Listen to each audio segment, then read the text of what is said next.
Andaj prej rregullave të mëdha në fenë islame, do të thonë prej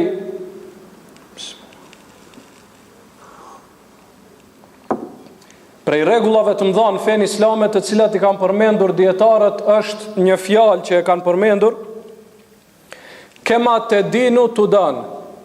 Do të thonë kema te dinu tudan, dhe kjo transmetohet si hadithi pejgamberit sallallahu alaihi wasallam. Dhe po ashtu mirret prej argumenteve, të gjitha argumenteve sheriatike. Ashtu siç veprosh ti, që ashtu do të veprohet me ty.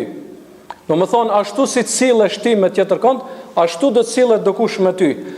Thot pejgamberi sallallahu alaihi wasallam, do të thonë tash do t'i cekim disa hadithe që e shtjellojnë këtë, se si do të thonë ti si sillesh me dikënd, ashtu do të sillet me ty.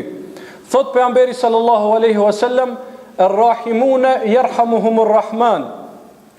Irhamu man fil ardi yarhamukum man fis sama." Thot pejgamberi sallallahu alaihi wasallam, ata që janë të mëshirshëm do t'i mëshiroj i gjithë mëshirshmi. Ata që janë të mëshirshëm do t'i mëshiroj Allahu. Irhamu man fil ard. Mëshironi ata që janë në tokë, yarhamukum man fis sama, do t'ju mëshiroj ai i cili është lart. Do të thonë, sillu me mëshirë me ata që janë tokë, me njerëzit, do të mëshiroj krijuesi i cili është lart. Po ashtu pejgamberi sallallahu alaihi wasallam thot, "Men satara musliman satarahu Allahu fi dunya wal akhirah."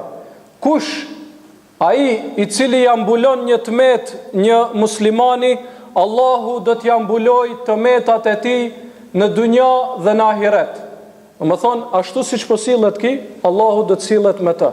Ky ja mbuloj tmetën vllaut të tij, Allahu thot do t'ja mbuloj tmetat e tija në dunja dhe në ahiret. Thot Imam Maliku rahimahullah, thot, kam takuar njerëz në Medine, se Imam Maliku ka jetuar në Medine. Thot, kam takuar njerëz në Medine të cilët nuk kishin defekte, nuk kishin mangësi. Më thonë, ishin njerëz të mirë, njerëz të respektuar, njerëz me pozit. Mirë po thot, tekellemu fi ujubin nas. Mirë po thot, kanë folur për mangësitë të tjerëve. Ai vetë do me thonë nuk ka pasur mangësi, mirë po ka folur për mangësitë e tjerëve. Thot Imam Maliku, fa ahdatha an-nasu lahu ujuba. E për këtë shkak thot njerëzit prej natit, thot i kanë shpikur mangësi këtij. Më thonë, ky s'ka mangësi, mirë po pse ka folur për mangësitë e tjerëve, ata kanë folur për këtë. Më thonë, i kanë shpikur mangësi. Dhe kundërta thot, njoh njerëz në Medinë të cilët i kanë disa mangësi, nuk janë si duhet. Mirë po thot, se këtu anu ju bin nas, mirë po heshtën për mangësitë e njerëzve. Më thonë, kishin mangësitë vetat, gabimet e veta, ato të vetat, mirë po heshtën për mangësitë e njerëzve, thot, feseket e nasu anu ju bihim. Edhe njerëzit thot, heshtën për mangësitë e ti. Më thonë, momentin që ti sillesh me njerëzit në një formë, atëherë prite reakcionin. Po ashtu pejgamberi sallallahu alaihi wasallam thot, Allahu fi auni al-abdi ma kana al-abdu fi auni akhihi. Allahu thot do të jetë në ndihmën e robit përderisa robi është në ndihmën e vllaut të tij. Allahu do t'i ndihmojë një besimtarit përderisa besimtari i ndihmon vllaut të tij. Domethënë, si sillet besimtarin, ashtu Allahu sillet me të. Po ashtu pejgamberi sallallahu alaihi wasallam thot, men nefesa an mu'minin kurbetin min kurabi dunya, nefesa Allahu anhu kurbatan min kurabi yawmil qiyamah.